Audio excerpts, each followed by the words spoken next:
กราบสวัสดีพี่น้องปองป่ายสุภูสุคนเนาะมื้อนี้ก็มากินตำหมักสมโบเนาะแซ่บๆนำกันเนาะพี่น้องเนาะสมโบกับสมโบปลูกเองเนาะจากสวนเองมันเนาะพี่น้องเนาะบ่มีหยังมากมายเนาะพี่น้องเนาะจวดอย่างเดียวพี่น้องก็มีหมักมาลินใหม่เนาะถ้าบ่คมก็บ่แซ่บเนาะพี่น้องเนาะ มากันเด้อพี่น้องเด้อแซ่บๆนำกันเด้อพี่น้องคำใหญ่ๆเลยพี่น้อง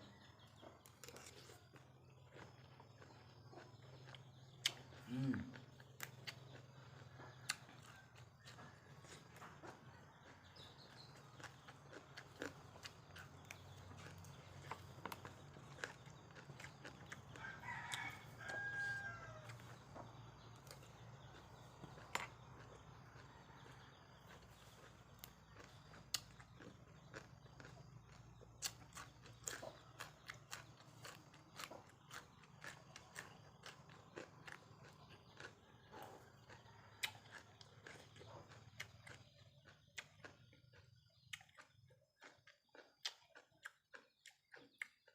เอาบวงสด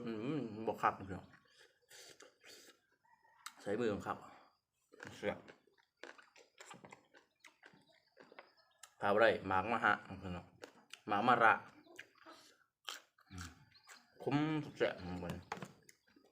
เริ่มหนังด้วย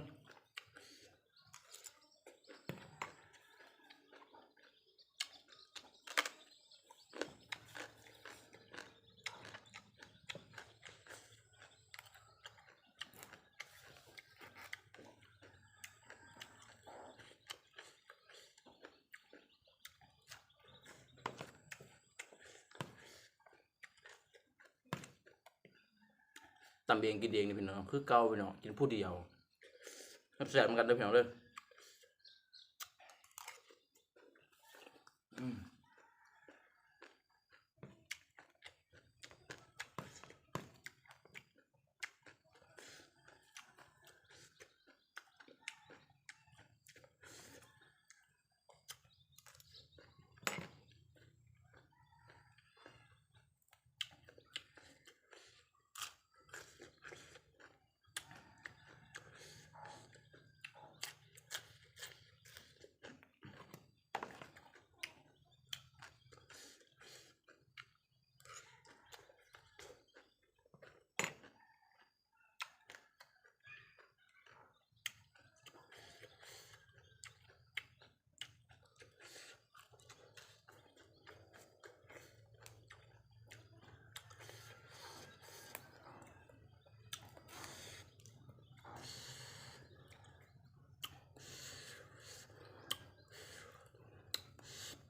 ถึงเป็นตือแซ่บพี่น้อง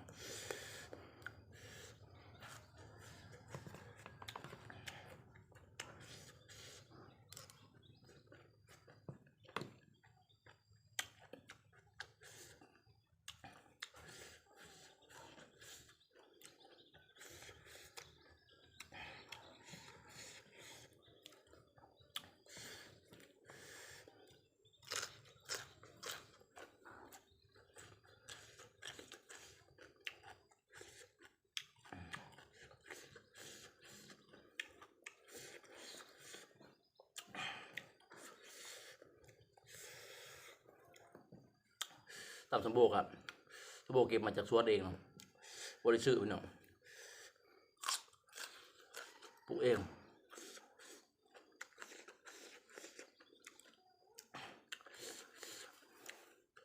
กินอยู่หลังบ้านคือเก่าพี่น้อง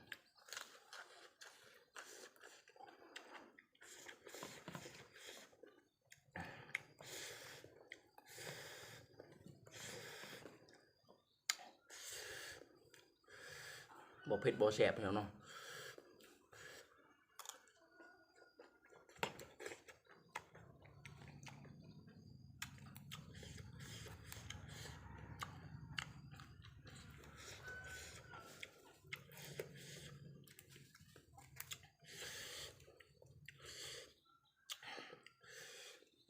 พักมาฮะแล้วแต่ผู้มักเนาะพี่น้อง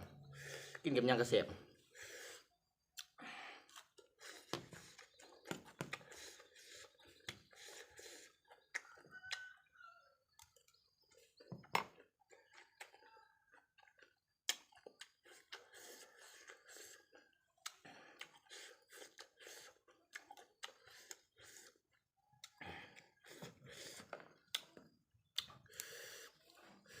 ทาง FC บนคอว่าเฮ็ดอบไก่สิเพื่องแน่บ่มีเงินนะพี่น้องเนาะ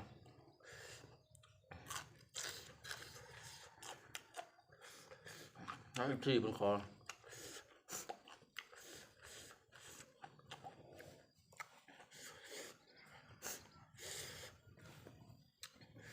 บ่มีเงินซื้อไก่ขอโทษขออภัยเด้อพี่น้องเด้อทาง FC เพิ่นขอ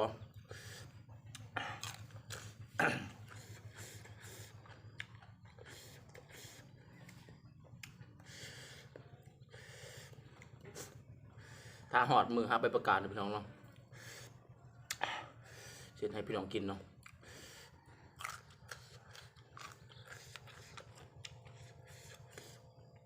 ช่วยจุ๊พี่น้องจุ๊แบะพี่น้องเด้อ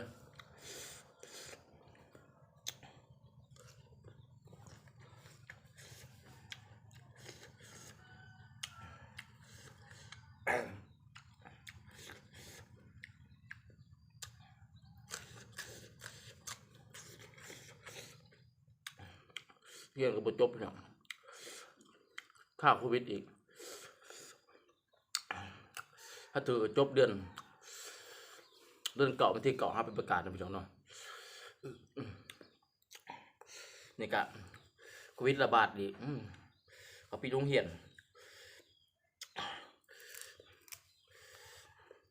เอาสู่ไปทำกันนะพี่น้องเนาะโควิดเนาะพี่น้อง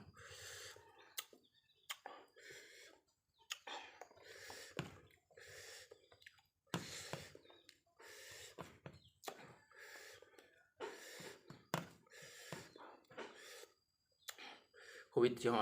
หายทำไรก็สู่ไปทำกันพี่น้องบ่ยานนะพี่น้องโควิดนะถ้าเฮาอยู่ที่เฮือนก็ไปใช้กับบ่ยานนะพี่น้องเนาะคำยังไงเนาะบ่เผ็ดบ่แสบ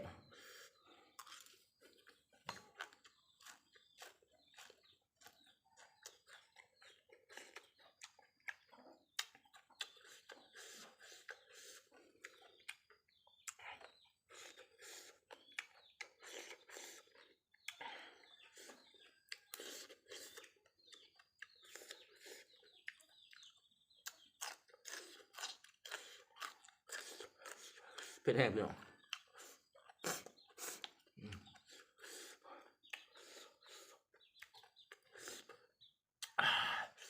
บ่เผ็ดบ่แสบพี่น้อง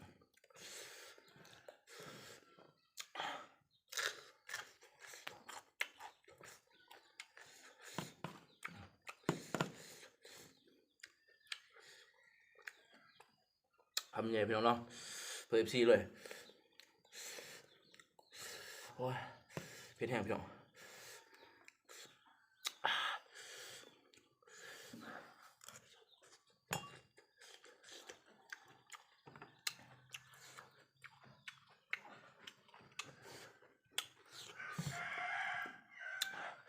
ตำหมักสโบเอามาจากสวนพี่น้อง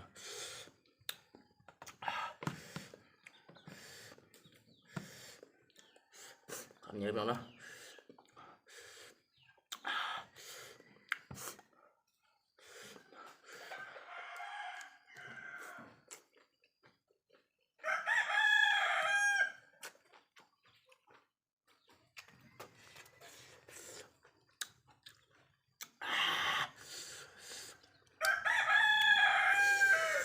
บ่เผ็ดบ่แซ่บพี่น้องบ่ไว้พี่น้องเป็นแห้งพี่น้อง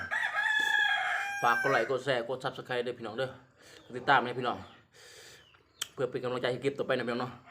ไว้เผ็ดแห้งพี่น้องขอพาพี่น้องบ๊ายบาย